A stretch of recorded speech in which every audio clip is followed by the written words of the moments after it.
WB SSC SLST সংক্রান্ত গুরুত্বপূর্ণ update পেলে তোমাদের সামনে আনার চেষ্টা করি। তো আজকের এখন এই মুহূর্তে আমি তোমাদের কয়েকটা গুরুত্বপূর্ণ আপডেট দেব। সেটা এক্সপায়ারি অফ প্যানেল নিয়ে আবার কিন্তু কেস শুরু হচ্ছে নতুন করে নতুনভাবে। জানি না এর শেষ পরিণতি কি আছে। যেটা গতকাল আমরা দেখলাম যে যিনি এতদিন সরকারের পক্ষ থেকে আইনজীবী হয়ে লড়ছিলেন কল্যাণ বন্দ্যোপাধ্যায়, ওনাকে অপসারিত করা হয়েছে এবং আমি সে নিয়ে বিস্তারিত আলোচনায় আসব। পাশাপাশি অনেকে প্রশ্ন আছে, 9-10-এর তো ভেরিফিকেশান শুরু হলো 3টে সাবজেক্টে, এরপরে তো ইন্টারভিউ কাজ শুরু হবে, তাহলে একাদশ দ্বাদশে বাকি সাবজেক্টে কাউন্সেলিং এখনো শুরু করছে না সরকার। আসলে উদ্দেশ্যটা কি? যেখানে সরকার বলছে নাকি 31শে আগস্টের মধ্যে নিয়োগটা সম্পূর্ণ করবে 11-12 ক্ষেত্রে, এটা কি করে সম্ভব? এর দেরি হওয়ার পিছনে কি কারণ রয়েছে?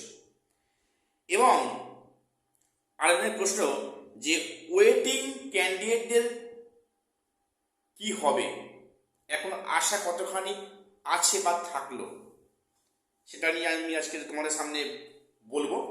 চ্যানেলটা সাবস্ক্রাইব করে দিও এসএসসি পিএসসি এবং গ্রুপ সি গ্রুপ ডি গুরুত্বপূর্ণ আপডেট পাওয়ার জন্য। দেখো, এক্সপায়ারি অফ প্যানেল এবং এক্সপিরিয়েন্সের 10 মার্কস এই মামলা অনেক দিন আগে থেকে শুরু হয়েছে। সুপ্রিম কোর্ট, কখনো হাইকোর্ট, সুপ্রিম কোর্ট, এ নিয়ে অনেক টালবাহানা হয়েছে। বিচারপতি চেঞ্জ হয়েছে, আবার পুরনো বিচারপতি তার হাতে মামলা ফিরে এসছে। এবং সেখানে যেটা বিষয় যে গতকাল এক্সপায়ারি অফ প্যানেল কেসের যিনি কমিশনের আইনজীবী হয়ে লড়ছিলেন, সেই সিনিয়র অ্যাডভোকেট কল্যাণ বন্দ্যোপাধ্যায় বাবু, ওনাকে গতকাল কিন্তু সরিয়ে দেওয়া হলো ওই এই কেস থেকে। এবং সেই কেসটা এবার থেকে লড়বেন আইনজীবী রুদ্রনীল রায়। উনি এক্সপায়ারি অফ প্যানেল কেসটা দেখবেন। আচ্ছা, এক্সপায়ারি অফ প্যানেলে কি সত্যি কি কোনো কি লাভ কিছু হবে, সেটা তো সময় বলবে। তো যেখানে অভিযোগ ছিল যে 2016 থার্ড কাউন্সেলিং অবধি বৈধ, তারপর থেকে 7টা বা 8টা যে কাউন্সেলিং হয়েছিল সব কিন্তু অবৈধ বা ইললিগ্যাল, এবং সেটা এক প্রকার কোর্ট কিন্তু ইললিগ্যাল ডিক্লেয়ার করেছে। সুপ্রিম কোর্টে এখানে ইললিগ্যাল ডিক্লেয়ার করেছিল এবং সেই মামলা কিন্তু পরবর্তী ক্ষেত্রে খারিজ করে দেওয়া হয়। সেই মামলা অলরেডি ছিল হাইকোর্টে, মামলা হয়তো আগামী দিনে উঠবে। তো সেখানে বিষয়টা হচ্ছে যে যেহেতু থার্ড কাউন্সেলিং এর পর থেকে ইললিগ্যাল হয়েছে, তাহলে সেই ক্যান্ডিডেটরা টেন্টেড ক্যান্ডিডেট, ওনারা কেন 2025 এসএলএসটিতে বসবেন, কোন যুক্তিতে? এটাই হচ্ছে মেন ফ্যাক্টর। এ নিয়ে দুপক্ষে অনেক বাদানুবাদ হয়েছে, কেস অনেকদিন গড়িয়েছে, মাঝখানে চাপা ছিল। এখনো হয়তো সরকার চেঞ্জ হয়েছে, আইনজীবী চেঞ্জ হয়েছে, এই মামলা হয়তো এবারে পুনরায় মাথাচাড়া দিচ্ছে। তবে কিছু হবে কিনা কাজে কাজ, সেটা এই মুহূর্তে বলা সম্ভব নয়, সেটা আমরা কেউ বলতে পারছি না। দেখো, সব কিছু পিছনে কিন্তু একটা সরকারের সদিচ্ছা একটা বড় ভ্যালিড পয়েন্ট। আমরা মুখে যাই বলি যাই করি, সেক্ষেত্রে কিন্তু এটা সরকারের একটা প্রকৃত পদক্ষেপ, একটা বিষয়, একটা ফ্যাক্টর হিসেবে কাজ করে। এবং সেখানে দেখা যাক পরবর্তী ক্ষেত্রে কি হয় এক্সপায়ারি অফ প্যানেল থেকে বা এক্সপিরিয়েন্সের 10 মার্কস থেকে।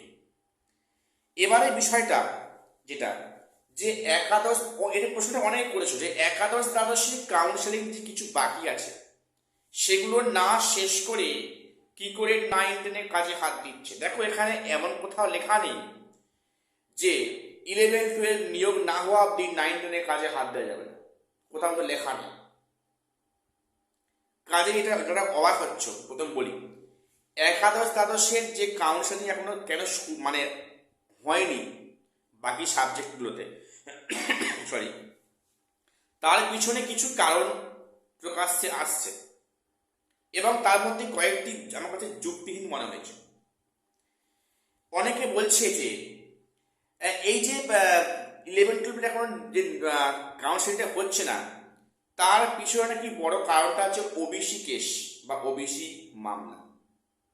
সরকার চাইছে দেখে শুনে পা ফেলতে। তাহলে সরকার কেন 9-10 ভেরিফিকেশন ইন্টারভিউ করার ক্ষেত্রে এত উৎসুক? কারণটা কি? তাই সত্যি কি ওবিসি কেস? একটা মনে খটকা থেকেই যাচ্ছে। আবার একটা ধারণা মানে অনেকে বলছে যে এখানে এখন কি ভ্যাকান্সি প্রবলেম আছে। গত কাউন্সিলিংয়ে, এই 2025 যে কাউন্সিলিং হয়েছে, কয়েকটা সাবজেক্টে বিস্তর সমস্যা। তারা স্কুলে গিয়েছে, সেখানে ভ্যাকান্সি নেই, বা এই সাবজেক্টটাই হয়তো স্কুলে নেই, তাদের ফিরে আসতে হয়েছে। পুনরায় তাদেরকে কাউন্সিলিং জন্য পরে ডেট দেওয়া হয়েছে, অনেক সমস্যায় পড়তে হয়েছে। যার মেন কারণটা হচ্ছে মাঝখানে অনেকে মিউচুয়াল ট্রান্সফার, অনেকে মানে কোর্ট কেসে ট্রান্সফার হয়েছে। এগুলি মেন সমস্যা কিন্তু কারণ। এবং এখন যে সবার যে ভ্যাকান্সি এখনো কিন্তু মানে ঠিকঠাকভাবে ক্লিয়ার করতে পারেনি স্কুল সার্ভিস কমিশন। সেখানে এখনো একাধিক অসঙ্গতি আছে, ওগুলো মানে ঝাড়াই বাড়াই কাজ হচ্ছে, কন্টিনিউ হচ্ছে। আশা করা যাচ্ছে আগামী 1-2 সপ্তাহের মধ্যে সমস্ত জট কাটবে এবং একাদশ দ্বাদশের বাকি সাবজেক্টের কাউন্সিলিং কাজ শুরু হবে সম্ভাবনা আছে।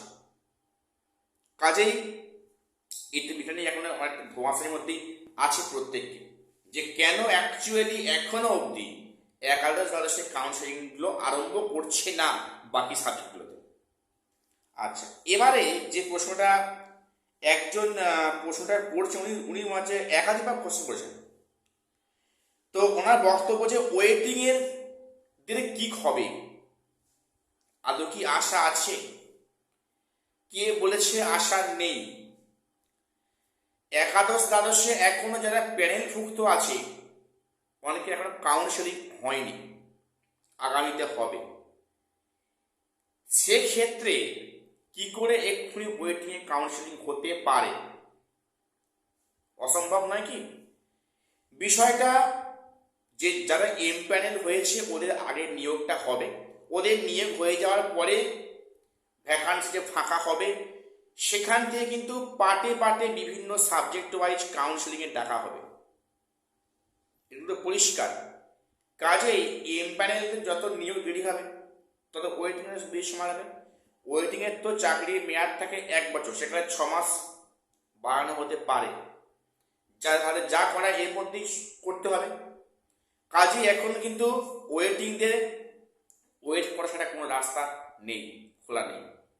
এখন আপাতত এম প্যানেলগুলো নিয়োগ হবেন, স্কুলে জয়েন করবেন, তারপরে ভ্যাকান্সি ফাঁকা হবে, তারপরে সেখানে কিন্তু পাটে পাটে সাবজেক্ট ওয়াইজ কাউন্সিলিংয়ে ডাকা হবে ওয়েটিং থেকে। এখনই এই মুহূর্তে কিন্তু অধৈর্য হওয়ার বিষয় এটা নয়, এটা সময় সাপেক্ষ, এটা ধৈর্য সাপেক্ষ। তবে হ্যাঁ, এবারে কিন্তু ওয়েটিং দিয়ে অনেকেই চাকরি পাচ্ছে, এটা কিন্তু পরিষ্কার। ওয়েটিংয়ে এবারে অনেক সংখ্যক চাকরি পাচ্ছে এবং ওয়েটিং থেকে এবারেও কিন্তু একাধিক কাউন্সিলিং হবে, এটা মনে রেখো। অনেকেই ডাক পাচ্ছ। আবার যদি ভ্যাকান্সি আপডেট হয় তাহলে তো আরও ভালোই হলো, সেটা পরে বিষয়। তবে কাউন্সিলিং অবশ্যই তোমার ডাক পাচ্ছ, চাকরি বেশিরভাগই হয়ে যাবে। এখন এ নিয়ে কিন্তু ভাবনা চিন্তার মধ্যে থাকলে হবে না। আগে এম প্যানেলগুলো নিয়ে হোক, তারপরে কাউন্সিলিং করে দেখা হবে। তো আজকে এটুকুই আপডেট দেওয়ার ছিল। চ্যানেলটা সাবস্ক্রাইব করে দিও। দেখা হচ্ছে পরে ভিডিওতে।